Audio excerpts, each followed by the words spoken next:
শুধু কথা বলা হয়নি বলে কত সম্পর্ক ভেঙে গেছে।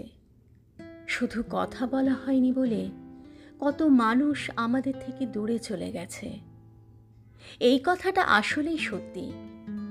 সম্পর্কে যখন যোগাযোগ কমে আসে, যখন কথা বলাটা বন্ধ হয়ে যায়, তখন আর সেই সম্পর্কটা টিকিয়ে রাখা যায় না।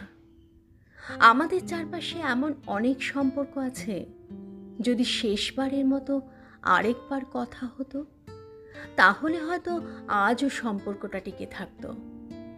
যদি মন খুলে মানুষটাকে মনের সব কথাগুলো বলা যেত, তাহলে হয়তো কাউকেই আর কারো কাছ থেকে দূরে যেতে হতো না। সম্পর্কে যখনই কথা বলাটা কমে আসে, তখনই আমরা একে অপরের কাছ থেকে দূরে যেতে থাকি। দূরত্ব বাড়তে থাকে। বাড়তে বাড়তে এক সময় কথা বলাটাই বন্ধ হয়ে যায়, আর ওইখানেই সম্পর্কের শেষ। এইভাবেই এই শহরে অসংখ্য সম্পর্কের সমাপ্তি ঘটে, শুধু কথা বলা হয় না বলে। যে কোনো সম্পর্কে কথোপকথনটা খুব জরুরি। জরুরি মানুষটার কথাগুলো জানার, জরুরি মানুষটাকে নিজের সব কথাগুলো বলার।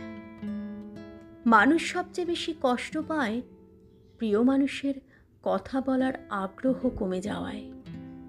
কথা বলা কম হয়ে আসলে একসময় দুজনের মাঝে দূরত্ব সৃষ্টি হয়ে যায়, আর একসময় সম্পর্কটাই নষ্ট হয়ে যায়। দূরত্বে নয়, গুরুত্বে বাঁচুক আমাদের সম্পর্কগুলো, কথায় বাঁচুক আমাদের ভালোবাসাগুলো।